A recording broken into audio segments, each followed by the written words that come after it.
Hey, salut tout le monde, c'est Miko. Bienvenue dans cette nouvelle vidéo Reaction Trailer Reaction. J'espère que vous avez la forme. Je vais réagir au nouveau trailer de The Mandalorian and Grogu, dont on avait eu un premier teaser que j'avais fait en Reaction Trailer Reaction sur la chaîne il y a 4 mois. Bon, je n'ai pas été... c'est pas que j'étais pas emballé, mais bon, déjà... Quid de l'histoire, c'était juste une succession d'images d'action, de Grogu qui nage, de Grogu qui mange, de Grogu qui utilise ses pouvoirs, de Grogu qui fait le con, des éléments, hein, des 80-80, mais bon voilà, ça racontait rien de plus, et surtout, je voyais pas trop le gap entre un épisode à la télé et ce qu'on va nous proposer au cinéma. En tout cas, dans le teaser qu'on nous a proposé, j'espère que dans celui-ci, il y a un peu plus à manger. J'espère qu'il y a un début d'histoire sans trop en révéler, bien sûr, parce que le problème avec les bandes annonces, c'est soit ils en montrent pas assez, soit ils en montrent beaucoup trop. C'est le problème des bandes annonces depuis un petit moment. Je trouve qu'ils balancent, il y en a certaines, c'est carrément tout le film. Souvenez-vous du Marvel avec Captain America et Hulk rouge. Bon, voilà, hein, surprise bien éventée, bien spoilée, merci, bonsoir. On te le met direct dans la bande-annonce. Et quand tu vas au cinéma voir le film, en fait, toutes les scènes qui correspondent à ce Hulk rouge avaient déjà été intégrées dans la bande-annonce, quoi, t'avais tout vu. Bon, voilà. Alors, Grogu, Mandalorian, oui, je... Vous savez que j'ai perdu espoir, c'est Star Wars, ouais, bon, je suis un optimiste. C'est-à-dire qu'il y a toujours une petite... Alors, certains diront, on est des pigeons, parce qu'on y croit toujours comme avec Marvel.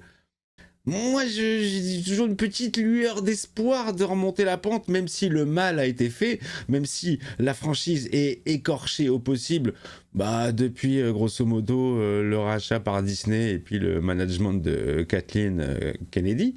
J'ai pas du tout kiffé tout ce qui est sorti, franchement, dans tout le lot, il doit y avoir 2%, il n'y a que cette série qui m'avait emballé. Ouais, tout le reste, franchement, c'était pas super ma cam. Évidemment que revoir un Star Wars au cinéma, c'est particulier. Il y a une ambiance, il y a la Madeleine de Proust qui parle. Moi, le premier Star Wars que j'ai vu au cinéma, j'étais en âge de le voir, c'était Le Retour du Jedi. C'était pour mes, je sais plus, 9 ou 10 ans. Mais c'est un souvenir que je garde encore en tête, mais vraiment de très frais, quoi. Je me souviens encore des sensations avec la poursuite en speederbike, je la vivais, hein. J'étais accroché au siège, vraiment je la vivais. Bon, écoutez, on va voir ce que ça donne. C'est parti tout de suite, après le générique.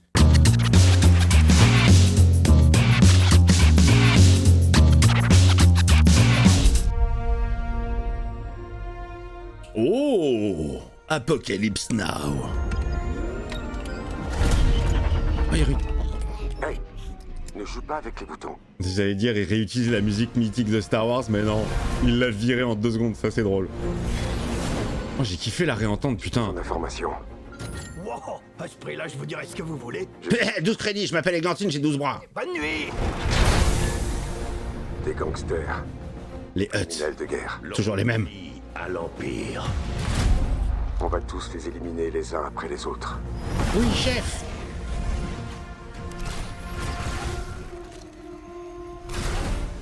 Encore un petit coup. Ça fait très penser à Rogue One.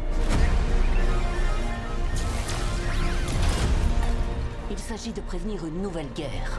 Encore? Ça s'arrête jamais la guerre.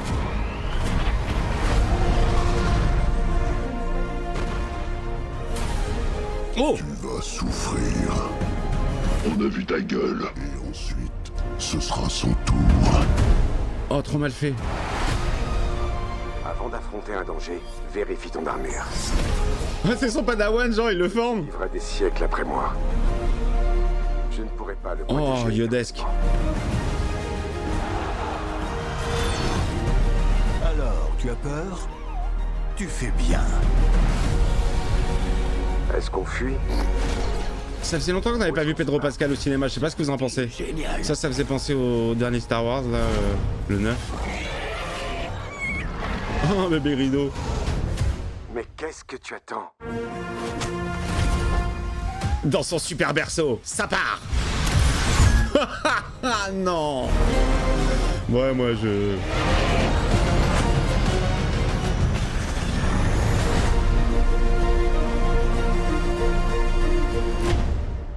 La petite vanne de On va fin. garder le reste pour plus tard. Toujours avec son petit cookie. Ok, les amis. Alors bon, moi je crois qu'il est mignon, mais par contre, vous avez vu, ils ont essayé de nous glisser un bébé Grido. Vous allez pas nous ken 20 fois. Hein. Et on a tous craqué sur cette petite tête de pluche là, de bébé Yoda, comme on l'a tous appelé au début avant de savoir qu'il s'appelait Grogu.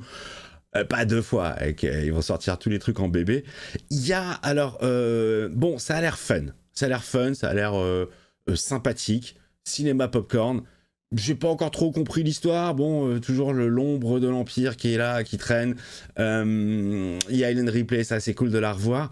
J'y ai vu déjà un peu plus une image cinématographique que les petites scénettes qu'on nous avait montrées dans le teaser, le numéro 1 qui était sorti. Je trouve que ça fait déjà un peu plus cinématographique sur quelques scènes.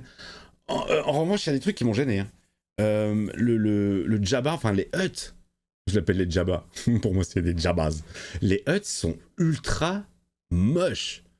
Ils m'ont fait penser à la version refaite de George Lucas de l'épisode 4, mais pas la définitive en Blu-ray.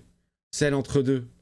Celle entre le mec en costume et le bon Jabba bien numérisé, celui qui était dégueulasse avec un manque de texture.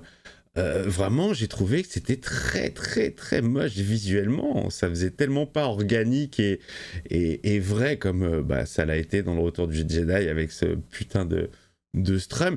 Le bestiaire, il est assez développé. Il y a plein de nouvelles, d'anciennes. Moi, c'est ça que je veux dans Star Wars, c'est aller voir des têtes cheloues, des têtes d'aliens, des têtes d'extraterrestres. Si c'est pour voir pendant je sais pas combien d'épisodes des mecs qui me ressemblent à moi, c'est pas Star Wars, quoi. À la limite, c'est Star Trek. Mais je trouvais que ça, c'est ce qui manquait dans les Andor et compagnie, c'était du bestiaire, quoi. C'était de l'alien. Écoutez, je suis emballé. Ouais, je suis un peu plus emballé. Je mise pas tout sur ce film, mais je me dis que je peux passer un bon moment le 20 mai au cinéma. C'est vraiment con qu'il n'ait pas sorti le 4. Sachant que c'est mon anniversaire et que c'est le Star Wars Day, voilà, je vous le rappelle, hein, si vous voulez me le souhaiter. Surtout que celui-là, il va bien piquer par où il va passer. Enfin, même tu sais. Voilà.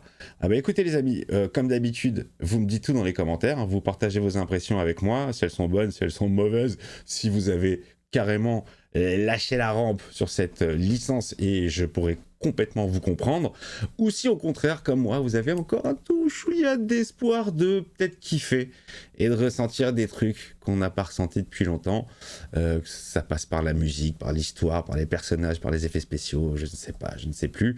En tout cas, vraiment, ça fait plaisir de revoir Pedro Pascal, ça faisait longtemps. Le petit pouce, l'abonnement si c'est pas fait, le membre soutien, vous cliquez, non c'est là, juste ici, juste ici de la vidéo, vous cliquez sur le bouton rejoindre, il y a plein de vidéos qui vous attendent. Il y a la saison 1 entière de Wonder Man dont les épisodes sont diffusés le mardi. Vous avez la saison 1 entière de Dark dont les épisodes passent le vendredi. Vous avez Tous ces branches saison 2 dont les épisodes passent le samedi. Vous avez le problème à 3 corps qui passe le jeudi. J'ai tout fait dans le désordre. Vous avez des movies et ça se renouvelle. Tout le temps. Merci les membres au soutien. Je vous fais un gros bisou. Si la chaîne tient, c'est en partie grâce à vous. Voilà. Allez, à très vite. Bisous.